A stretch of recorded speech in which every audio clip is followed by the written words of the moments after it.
فاعوذ باللہ من الشیطان الرجیم بسم اللہ الرحمن الرحیم انا نحن نزلنا الذکر وانا له لحافظون صدق اللہ مولانا العظیم اللہم صلی علی سیدنا و مولانا محمد وعلی آل سیدنا و مولانا محمد وبارک وسلم تسلیما۔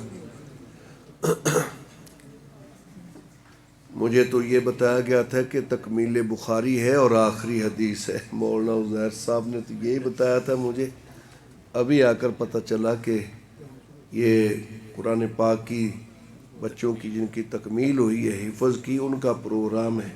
شاید اور بھی موضوع کوئی، مجھے تو پتہ نہیں تھا موضوع کا پہلے کچھ بھی۔ بہرحال میں چند باتیں آپ حضرات سے عرض کروں گا۔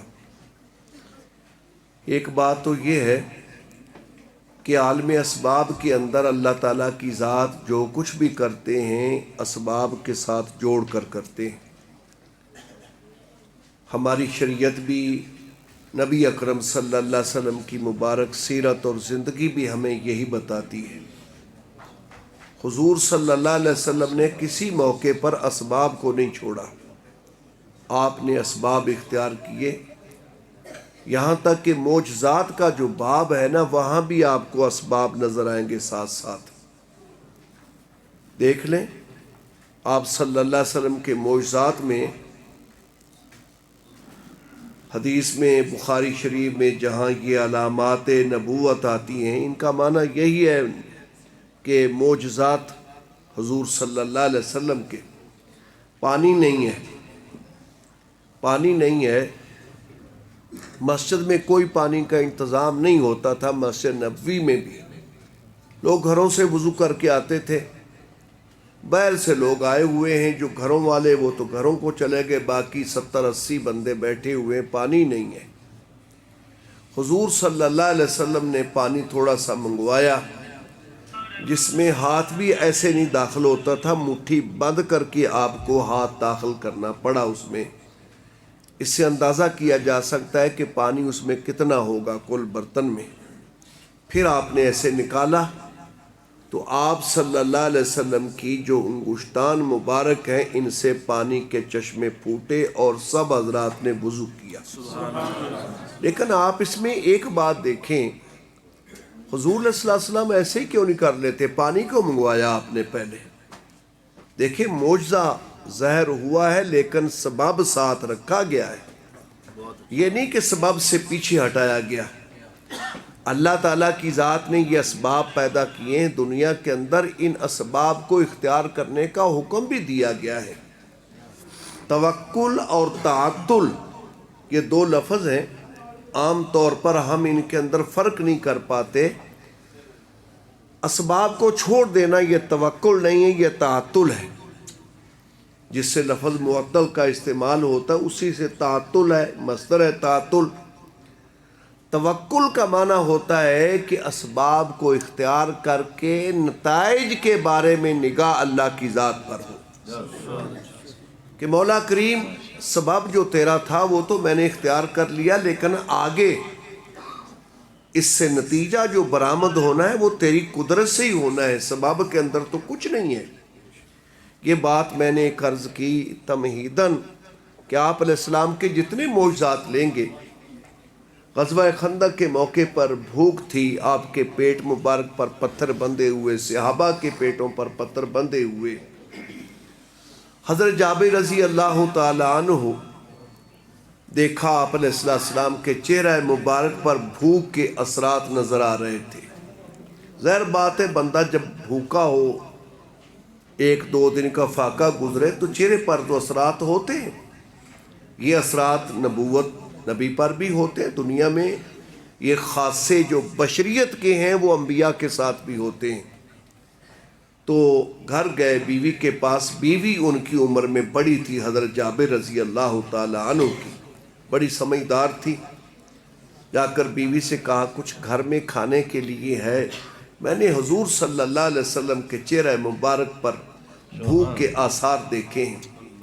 فرمایا کہ تھوڑا سا غلہ ہے، ایک بکری کا بچہ ہے، تم اس کو ذبح کرو اور اس کا گوشت بنا دو، پکاتے ہیں، میں اس کو پیستی ہوں، جو تھوڑا سا غلہ ہے، جو ہی کھائے جاتے تھے مدینہ میں، اس کی روٹی بناتے ہیں، تو چپکے سے حضور صلی اللہ علیہ وسلم کو جا کر بتا دینا، اور 2-3 آدمی ساتھ اور آ جائیں، زیادہ نہیں، مجھے رسوا نہ کرنا کہیں کہ زیادہ آ جائیں۔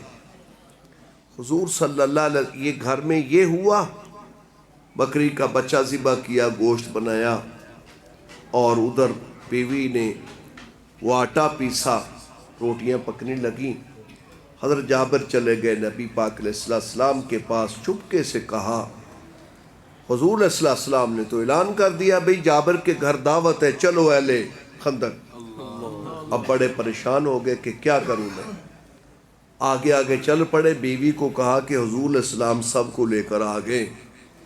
بیوی بڑی تھی، چونکہ تھوڑا سا غصے ہوئے کہ تو نے مجھے رسوا کر دیا، میں نے کہا تھا تجھے چپکے سے بات کرنی ہے۔ انہوں نے کہا جی میں نے تو چپکے سے ہی بات کی، لیکن نبی پاک علیہ السلام نے سب کے سامنے کہہ دیا۔ یہ باتیں صحیح بخاری کی میں آپ کے سامنے ذکر کر رہا ہوں۔ تو بیوی نے کہا اگر آپ نے کہا ہے تو پھر آپ جانے اور آپ کا کام جانے۔ نبی پاک علیہ السلام تشریف لائے، آٹا کہاں ہے وہاں برکت فرمائی، ہانڈی پر بھی لعاب مبارک ڈالا، فرمایا ہانڈی کو چولہے سے نہیں اتارنا، آٹے کے اوپر کپڑا دے دو اور کپڑا ہٹانا نہیں، اور کوئی 2-4 اور عورتیں منگوا لو جو روٹیاں تیرے ساتھ پکوائیں، ڈال کر، لیکن ہانڈی کا ڈھکنا نہیں پورا اتارنا اور کپڑا نہیں اتارنا۔ کتنا لشکر کھا گیا، لیکن بات یہاں پر بھی وہی ہے کہ پیچھے سبب جتنا تھا اس کو نہیں چھوڑا ہے۔ میں نے یہ باتیں 1-2 اس لیے کی وقت کی مناسبت سے، اس بارے میں تو میرے ذہن میں صحیح بات پہلے کچھ تھا بھی نہیں، جو ابھی ہمارا بیٹا ہے یہ تو یہ عالم اسباب نے قرآن پاک کی حفاظت کی ذمہ داری، یہ میں نے آیت پڑھی ہے، اس دین کی حفاظت کی ذمہ داری اللہ نے خود لی ہے، کسی پر نہیں ڈالی۔ لیکن عالم اسباب میں کام سارے اللہ کرتے ہیں، لیکن سبب کے ساتھ وہ جڑے ہوئے کام ہوتے ہیں۔ اس دین کی حفاظت کے لیے، اس قرآن کی حفاظت کے لیے اللہ نے کیا سبب اختیار کیا ہے، کیا دنیا میں سبب استعمال کیا۔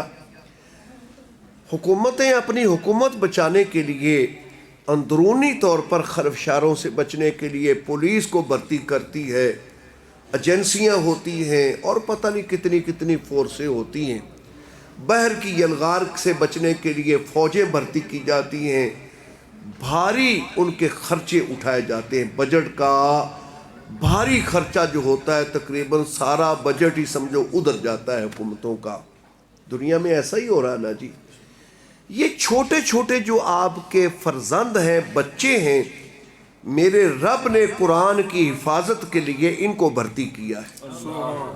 یہ اللہ کی فوج ہے، یہ اللہ کے قرآن کی حفاظت کی فوج ہے، جن کو خداوند تعالیٰ کی ذات نے بھرتی کیا ہے۔ یہ میرے آپ کے بس کی بات نہیں ہے، اللہ ہی ماں باپ کے دل میں ڈالتا ہے کہ اس بیٹے کو حافظ قرآن بنا دیا جائے، اس کو مسجد میں لے جائیں۔ یہ اللہ کے دین کی فوج ہے عالم اسباب میں، جو قرآن پاک کی محافظ ہے۔ آج 1443 ہجری ہے، یعنی اس کا مطلب یہ ہے کہ 1443 سال ہجرت کو پورے ہو گئے، اور یہ 44واں سال چل رہا ہے۔ جب ہم لکھیں گے نا 1444، اس کا معنی 1444 پورے ہو گئے، یہی مطلب ہے نا جی اس کا۔ آج تک قرآن پاک کے لب و لہجے کے اندر کوئی فرق آنے دیا ہو اس فوج نے تو تب آپ بتائیں۔ قرآن پاک کے متعلقات ہیں، الفاظ ہیں، معنی ہیں، ان کے حقائق ہیں، ان سب چیزوں کو اللہ تعالیٰ کی ذات نے محفوظ کرنے کا ایک ایسا انتظام کیا کہ دنیا دنگ ہے۔ الفاظ کی حفاظت، ان کو پڑھنا صحیح انداز میں، اس کے لیے حفاظ اور قراء کو اللہ تعالیٰ کی ذات نے کھڑا کر دیا ہے۔ اور جہاں تک ان کے معنی مطالب کی حفاظت کا مسئلہ ہے، وہاں اللہ تعالیٰ کی ذات نے مفسرین اور ان سے مسائل کے اخذ کے لیے خداوند تعالیٰ کی ذات نے فقہا، ائمہ مجتہدین کو پیدا کر دیا، اور قرآن پاک کی جو تشریحات نبی اکرم صلی اللہ علیہ وسلم سے منقول ہوئی حدیث کی شکل میں، رب تعالیٰ کی ذات نے محدثین کی شکل میں ایک جماعت کی جماعت برپا کر دی، اور یہ دین اسلام کی صرف پوری دنیا کے اندر ایک امتیاز ہے دین اسلام کا اور اس امت مسلمہ کا۔ اس بات کو انگریز بڑے بڑے مورخین بھی مانتے ہیں کہ اس حدیث کی جو اس قرآن کی تشریحات ہیں، اس کی حفاظت کا کام جیسے مسلمانوں نے کیا دنیا میں کوئی قوم بھی نہ کر سکی۔ ایک ایک راوی کے سارے حالات کو سب کچھ کو جمع کر دیا، 5 لاکھ انسانوں کی ساری زندگی جمع کر دی، کہاں پیدا ہوئے، کیسے تھے، کیا عادات تھیں، ان کا حافظہ کیسا تھا، کیا صورتیں تھیں۔ یہ میرے جیسا میں تو بڑا کمزور سا آدمی ہوں، صحیح بات یہ ہے، میں کئی عوارض مجھے لگے ہوئے، اتنا مطالعہ بھی، لیکن میرا خیال ہے کہ 8-9 یہ جو اسماء رجال کی کتابیں نا بڑی جلدوں والی، وہ میرے پاس پڑی ہوئی ہیں۔ میں بڑی لائبریری کی بات نہیں کرتا، میرے جیسے انسان کے پاس یہ دین اسلام کی حفاظت ہے، قرآن پاک کی، یہ ہمارے دین کی حفاظت ہے، معنی کی شکل میں بھی حفاظت کی گئی ہے، اور الفاظ اور اس کی ادائیگی کی جو سب کچھ کیا گیا۔ ایک بات تو میں یہ عرض کرتا ہوں، یہ اللہ کے دین کی فوج ہے، اس کے ذریعے سے خدا نے حفاظت کی، اور بجٹ ان کا کیا ہے آپ دیکھیں، دنیا کی حکومتیں جو ہیں فوجیں رکھتی ہے، ان کا بجٹ کتنا ہوتا ہے، اور ان کے جو بڑے افسر ہوتے ہیں ان کی تنخواہیں کتنی ہیں، اور یہاں پر ان بچوں کا اور ان بچوں کے پڑھانے والوں کا آپ اندازہ کریں کہ ان کی تنخواہیں اور ان کا بجٹ کیا ہے۔ یہ آپ لوگ جو صدقہ خیرات دیتے ہیں اسی پر سارے کا سارا نظام چل رہا ہے۔ کچھ لوگ ہوتے ہیں ایسے اللہ کے نیک بندے جو ویسے ہدیتاً بھی مدارس کے اندر اپنے اس جو کچھ اللہ نے ان کو دیا ہے اس میں سے دیتے رہتے، ورنہ عام طور پر صدقہ خیرات ہی لوگ دیتے ہیں۔ ایک جب میں فارسی پڑھتا تھا نا، مجھے یاد ہے کہ حافظ سراج احمد صاحب تھے، مجذوب سا آدمی تھا، ہمارے ساتھ ہوتا تھا، اس نے ایک بات کہی مجھے آج تک یاد ہے، بڑا عرصہ گزر گیا، 40 سال تو مجھے پڑھاتے ہوئے گزر گئے مدرسے میں، اور اس سے پہلے 9 سال آؤ پیچھے چلے جاؤ، آپ 9 سال پیچھے چلے جاؤ، 49 سال اس بات کو ہو گئے، پتہ نہیں حافظ صاحب اس کے بعد نہیں دیکھے میں نے، کہیں فوت ہو گئے، کہاں گئے اللہ جانتا ہے۔ انہوں نے کہا کہ ایک طالب علم کسی جگہ پر پڑھنے کے لیے استاد کے پاس گیا، تو استاد بیچارہ غریب تھا، اس نے کہا بیٹا میں پڑھا تو سکتا ہوں مسجد میں، روٹی نہیں کھلا سکتا آپ کو، میرے پاس اتنی گنجائش نہیں۔ وہ طالب علم بھی دین کا طالب تھا، اس نے کہا جی مجھے پڑھنا ہے، مجھے روٹی نہیں کھانی آپ سے۔ 1-2 دن تو فاقے آئے۔ اب اس کے بعد کیا ہوا؟ اس کے بعد یہ ہوا کہ گاؤں کا کوئی بڑا بندہ مر گیا، یہ گاؤں میں روٹی دینے کا رواج ہوتا ہے، 40 دن تک روٹی دیتے رہتے۔ اب نگاہ پڑی کس کو روٹی دیں، جی وہ مسجد میں درویش بیٹھا ہوتا ہے پڑھنے والا، اس کو روٹی دے دو۔ ابھی 1-2 دن باقی تھے، اس کی روٹی کے ایک اور مر گیا، اس کی روٹی شروع ہو گئی۔ یہ مجھے یاد اس نے سنایا واقعہ، میں آپ کے لیے سناتا ہوں خدا کا نظام کیسا ہے۔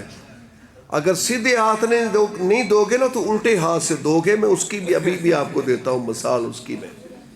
اب وہ تیسرا، اس کے بعد دوسرے کی ابھی ختم نہیں ہوتی، تیسرا مر گیا، 3-4 مرے اس طرح سے۔ مولوی صاحب کھڑے ہوئے، اس نے گاؤں والوں کہا اور اس کی روٹی کا انتظام کرو ورنہ خدا تمہیں مار مار کر اس کو روٹی کھلائے گا، بچنا ہے تو اس کی روٹی کا انتظام کرو۔ آج بھی آپ مدارس میں جا کر دیکھ لیں، جو بکرے لوگ دیتے ہیں یہ سیدھے ہاتھ سے نہیں دیتے، الٹے ہاتھ سے دیتے ہیں۔ ان پر مصیبتیں پڑتی ہیں، ان مصیبتوں کو ٹالنے کے لیے صدقے دو، اور وہ ان مدارس کا یہ ہے، ان مدارس کا بجٹ جو خدا کے قرآن کی حفاظت کر رہے ہیں، اس کے الفاظ کی بھی، اس کے لب و لہجے کی بھی، اور اس کے معنی اور مطالب کی بھی۔ اس لیے میرے بھائیوں، یہ مدرسے جو ہیں نا، یہ آپ کے دین کی حفاظت کر رہے ہیں ساری امت کی طرف سے، جن کے ساتھ لوگ باتیں بھی کرتے رہتے ہیں۔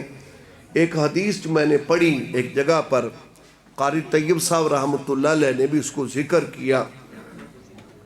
یہ قرآن پاک آج ہمیں نظر نہیں آتا، اس کے حقائق اور اس کی جو اصل ہے نا وہ خدا نے چھپا دی ہے. میں ایک واقعہ پہلے چھوٹا سا ذکر کرتا ہوں.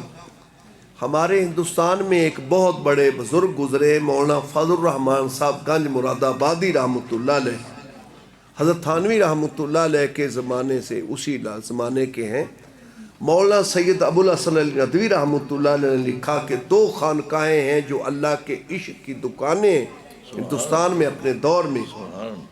ایک مولانا غلام علی صاحب رحمۃ اللہ علیہ تھے اور ایک مولانا فضل الرحمان صاحب گنج مراد آبادی تھے.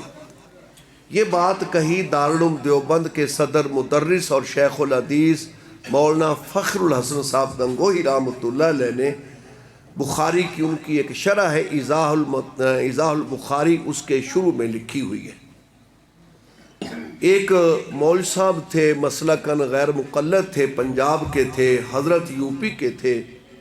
تو وہ ان کو شوق چڑھا. یہ حدیث میں ایک سند کا بڑا مسئلہ ہوتا ہے، سند میری عالی ہو، بڑے استاد سے میرا ربط ہو جائے، ان سے میرا تعلق جڑ جائے حدیث میں. وہ حدیث پڑھاتے تھے تو یہاں سے وہ چلے کہ حضرت سے جا کر اجازت لے لوں حدیث کی. شاگرد بھی کچھ ساتھ تھے. جب وہاں پہنچے تو حضرت نے غرض پوچھی جی کیسے آئے؟ تو کہا جی کہ حدیث کی اجازت لینے کے لیے. فرمایا پڑھو. بخاری شریف میں بسم اللہ الرحمن الرحیم پہلا باب ہے، کیفا کانا بد الوحی الی رسول اللہ صلی اللہ علیہ وسلم. نبی پاک علیہ السلام کی طرف جو وحی کا سلسلہ شروع ہوا کیسے شروع ہوا. اور آگے امام بخاری نے قرآن پاک کی وحی کے بارے میں ایک آیت نقل کی، آگے حدیث نقل کی جو ان کا انداز ہے. کہتے ہیں اتنا ہی پڑھا تھا، آگے وہ آیت پڑھی کچھ اور کچھ نہیں پڑھی اور خاموش ہو گئے. حضرت فرماتے ہیں پڑھو بھائی نا، آگے پڑھو. لیکن یہ خاموش ہیں، کچھ بھی نہیں کر سکتے. بار بار کہا، آخر کار کتاب بند کر کے تو اٹھ کھڑے. فرمایا کچھ پڑھو گے تو میں اجازت دوں گا نا. طریقہ بھی یہی ہوتا ہے. مجھے کیا پتا کہ تو کون ہے، تجھے آتی بھی بخاری نہیں آتی، میں کیسے اجازت دے دوں. اٹھ کر کھڑے ہو گئے، پیچھے آ گئے. شاگرد ان کے ساتھ تھے. تم تو شیخ الحدیث تھے حضرت ہمارے، تو وہاں پڑھ نہیں سکے. کہا مجھے کچھ نظر نہیں آتا تھا کہ آگے ہے کیا، کچھ بھی نظر نہیں آتا تھا. ایسے واپس آ گئے. پیچھے سے حضرت کے شاگرد بھی تھے، مولانا فضل الرحمان صاحب گنج مراد آبادی رحمۃ اللہ علیہ کے. ان سے شاگردوں نے پوچھا حضرت ہوا کیا ہے؟ فرمایا ہم نے عظمت حدیث اور کلام رسول اللہ صلی اللہ علیہ وسلم کی عظمت کی ایک ادنا سی جھلک اس کو دکھائی. جب نبی اکرم صلی اللہ علیہ وسلم کے کلام کی عظمت یہ ہے تو پھر اللہ کے کلام کی عظمت کیا ہوگی. یہ خداوند تعالیٰ کی ذات نے قرآن کی عظمت کو پردوں میں بالکل ڈھانک دیا ہے، جس وجہ سے ہم آج اللہ کا کلام پڑھنے کے قابل ہیں. ورنہ قرآن خود کہتا ہے لو انزلنا ھذا القرآن علی جبل لرأیتہ خاشعا متصدعا من خشیۃ اللہ. یہ پہاڑوں کی طاقت بھی نہیں تھی کہ قرآن پاک کو برداشت کر جاتے. کہاں ہم چھوٹی سی مخلوق انسان. اس کی عظمت کو خدا نے پردوں میں چھپا دیا ہے. قیامت کے دن اس کی عظمت شروع ہوگی. وہ حدیث میں سناتا ہوں اور بات کو ختم کرتا ہوں. قیامت کے دن اللہ تعالیٰ کی ذات لوح محفوظ کو فرمائیں گے کہ میں نے تیرے اندر اپنا کلام رکھا تھا، کہاں کیا تو نے؟ وہ کہے گی یا باری تعالیٰ مجھ سے تو جبریل امین لے گئے تھے. جبریل امین کو بلایا جائے گا، تو نے لوح محفوظ سے میرا کلام لیا ہے؟ کہے گا جی لیا ہے. کہاں لے گئے تھے؟ یا اللہ آپ کے رسول کے پاس لے گیا تھا، رسول اللہ صلی اللہ علیہ وسلم تک. پھر آپ سے پوچھا جائے گا آپ کو جبریل نے قرآن آپ کے پاس لائے، میرا کلام لائے؟ آپ فرمائیں گے یا اللہ لائے. تو نے کہاں کیا؟ یا اللہ میں نے امت کو سنایا.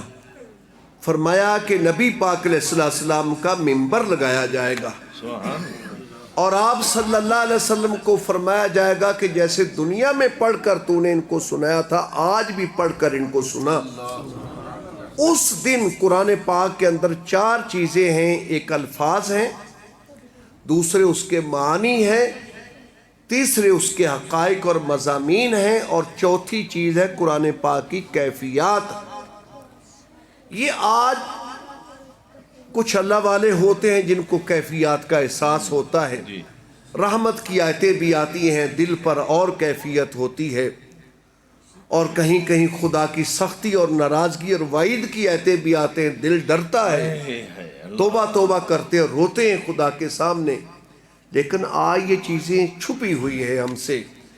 اس دن یہ کیفیات جو ہیں فرمایا یہ پھول اور پھلوں کی شکل میں سب چیزیں، الفاظ، اس کے معنی، اس کے حقائق اور اس کی کیفیات حسی طور پر سامنے نظر آئیں گی ساری کی ساری۔